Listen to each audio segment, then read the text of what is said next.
wabarakatuh. Semangat pagi. Pagi, pagi, pagi. Selamat datang di tahun ajaran baru tahun 2020-2021. Kami perkenalkan tim mata pelajaran PAI dan Tahfidz. Perkenalkan, nama Bapak Soleh Badrut Tamam, mengajar di kelas G9G, H, I, dan J. Nama saya Muhammad Arif Nugraha. Bapak mengajar di kelas Tahfidz kelas 7 C sampai J dan kelas 8 D sampai G. Dan nama Ibu Seni Lutfiani, pengajar PAI di kelas 7 C, D, E, F, G dan kelas 8 sampai dengan 8D dan 8J. Nama saya Andi Rahman, SPDI, mengajar PAI di kelas 7A dan B, sedangkan di kelas 9-nya A sampai dengan F. Nama saya Asep Nur Rahman. Saya mengajar PAI di kelas 7H IJ, kelas 8 ABC, dan juga mengajar Tahfidz di kelas 8 HIJ dan kelas 9, 9E sampai 9D. Semoga kalian tetap semangat belajar walaupun dalam keadaan kondisi COVID-19. Namun insya Allah mudah-mudahan melalui pembelajaran daring ini kalian mendapatkan ilmu yang bermanfaat dan berguna untuk diri kalian sendiri, khususnya dan umumnya adalah untuk masyarakat, agama, nusa dan bangsa. Oleh karena itu Bapak harapkan kalian tetap semangat, jangan merasa putus asa. Insya Allah mudah-mudahan masalah COVID seperti ini, insya Allah Allah akan melindungi kita semua. Dan mudah-mudahan Bapak harapkan kalian mendapatkan kesehatan lahir dan batin, dan kalian mendapatkan kekuatan dari Allah Subhanahu wa Ta'ala. Oleh karena itu sekali lagi Bapak berharap kepada kalian tetap kalian semangat terus, maju terus, jangan merasa putus asa walaupun pembelajaran melalui daring. Demikian yang dapat Bapak sampaikan. Mudah-mudahan kalian menjadi anak yang soleh-solehah. Assalamualaikum warahmatullahi wabarakatuh. Bismillahirrahmanirrahim. Ini untuk bab pertama yang bertema lebih dekat dengan Allah yang sangat indah namanya, atau lebih dikenal dengan Asmaul Husna. Pengajarnya oleh Ibu Seni, ya. Iman, apa itu iman? Ada yang tahu arti dari iman itu apa? Pertemuan pertama sudah, ya. Aku jelaskan kembali. Iman menurut bahasa yaitu percaya atau membenarkan. Sedangkan menurut ilmu tauhid, iman berarti kepercayaan yang diyakini kebenarannya di dalam hati, diikrarkan secara lisan, dan direalisasikan dalam perbuatan. Jadi maksudnya percaya diyakini dengan kebenarannya di dalam hati, kita itu harus yakin bahwa Allah itu ada menciptakan seluruh makhluk di muka bumi ini. Lalu diikrarkan secara lisan melalui syahadat yang direalisasikan di dalam perbuatan, baik itu sholat, ibadah lainnya, sedekah dan muamalah, ya. Apabila di dalam hadisnya lebih dikenal dengan al-imanu marifatul bil qalbi, diyakini dengan hati, wa qaulu bil lisan, diikrarkan dengan lisan, dan wa amalu bil arkan, dilakukan dengan perbuatan. Selanjutnya, jadi penjelasan dari iman kepada Allah adalah mempercayai atau meyakini akan adanya Allah Subhanahu wa Ta'ala sebagai Tuhan yang Maha Esa dengan segala kemahasempurnaannya. Kepercayaan tersebut diyakini dalam hati sanubari, diikrarkan dengan lisan, dan dibuktikan dengan suatu perbuatan amal soleh, ya. Nah, itu iman kepada Allah. Berarti kalau dari ketiga tersebut diyakini dengan hati, diikrarkan dengan lisan, tetapi tidak dibuktikan di dalam perbuatan amal soleh, berarti dia belum beriman. Jadi ketiga-tiganya harus saling berkaitan. Selanjutnya, Asmaul Husna. Asmaul Husna terdiri dari dua kata, yaitu asma dan husna, yang artinya asma nama-nama, husna itu indah atau baik. Sedangkan secara istilah, nama-nama yang baik lagi indah yang hanya dimiliki Allah sebagai bukti keagungannya. Terdapat di dalam hadis yang berbunyi, innalillahi tis'atan wa tis'ina asma mi'atan illa wahidatan innahu witru yuhibbul witro man hafidhuha dakhala jannah. Yang artinya, sesungguhnya Allah memiliki 99 nama. Dia ganjil dan mencintai yang ganjil. Barang siapa menghafalnya, maka ia akan masuk surga. Hadis riwayat Ibnu Majah.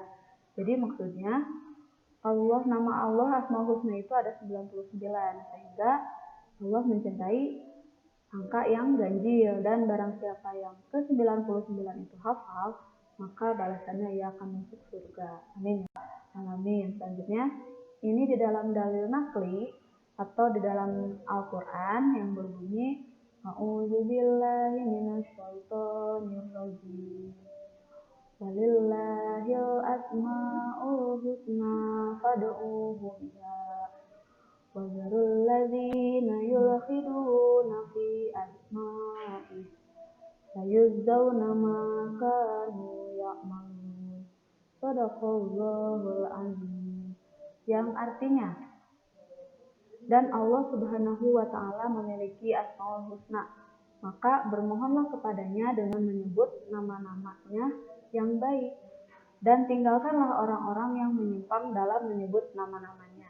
Nanti mereka akan mendapat balasan terhadap apa yang mereka kerjakan. Quran Surat Al-A'raf ayat 180. Jadi maksudnya, kita harus selalu dekat dengan Allah dengan cara menyebut Asmaul Husna, berzikir. Dan jauhkanlah atau tinggalkanlah orang-orang yang menyimpang atau tidak percaya dengan nama-nama yang baik untuk Allah itu, ya. Barang siapa yang menyimpang, maka dia akan mendapat balasannya, yaitu apa yang mereka kerjakan, ya. Selanjutnya, Asmaul Husna yang pertama, Al-Alim, yang artinya Maha Mengetahui. Penjelasannya, Allah Subhanahu wa Ta'ala Maha mengetahui yang tampak atau yang gaib. Maksudnya, pengetahuan Allah itu tidak terbatas oleh ruang dan waktu. Segala aktivitas yang dilakukan oleh makhluk diketahui oleh Allah Subhanahu wa Ta'ala.